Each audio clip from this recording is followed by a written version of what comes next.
আসসালামু আলাইকুম।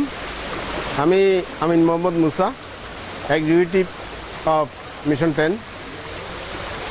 আমি এমএলএম জগতে দীর্ঘদিন ধরে জড়িত ছিলাম এবং নিজ থেকেই সিদ্ধান্ত নিয়েছিলাম যে এমএলএম আর করব না। কিন্তু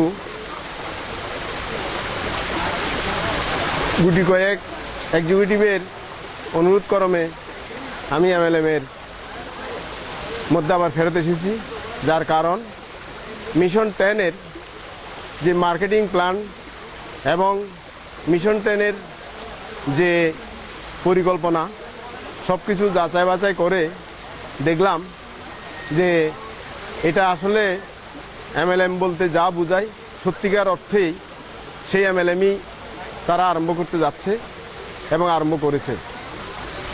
তাই সিদ্ধান্ত নিয়েছি যে এমএলএমটা আসলে মিশন 10 হিসাবে যারা এই ধরনের পরিকল্পনা নিয়ে এমএলএম জগতে আসবে তারা অবশ্যই ভবিষ্যতে সাফল্য লাভ করবে এবং সেই বিশ্বাস থেকে আমি তাদের সমস্ত মার্কেটিং প্ল্যান এবং তাদের যে চিন্তাভাবনা, ভবিষ্যৎ চিন্তাভাবনা, সেই সব কিছু দেখে আমি শুরু করছি। শুরু করার অল্প কিছুদিনের মধ্যেই আমি এক্সিকিউটিভ হিসাবে অ্যাচিভমেন্ট পেয়েছি। তো আমি আশা করি ভবিষ্যতে তাদের এই মার্কেটিং প্ল্যান নিয়ে আগামীতে আপনারা যারা এখনও চিন্তাভাবনা করতেছেন এমএলএম করার জন্য বা না করার চিন্তাভাবনায় আছেন, তাদেরকেও আমি আহ্বান করব অন্তত এসে একবার এই মিশন 10-এর প্ল্যানিংটা দেখেন, তাদের পরিকল্পনাটা দেখেন।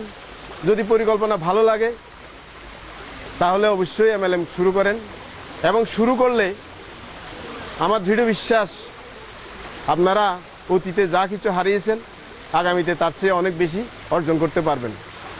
আমি শুধুমাত্র আমার দীর্ঘদিনের এই অভিজ্ঞতা থেকেই এই কথাগুলো বলছি। এখন যাচাই বাছাই করে করার দায়িত্ব আপনাদের সকলের। আমি এর অতিরিক্ত কিছু না বলে মিশন 10-এ এসে আপনাদেরকে মিশন 10-এ স্বাগতম জানাচ্ছি। আপনারা এসে যেন শুরু করেন এবং ভবিষ্যতে উন্নতি লাভ করেন। ধন্যবাদ সবাইকে।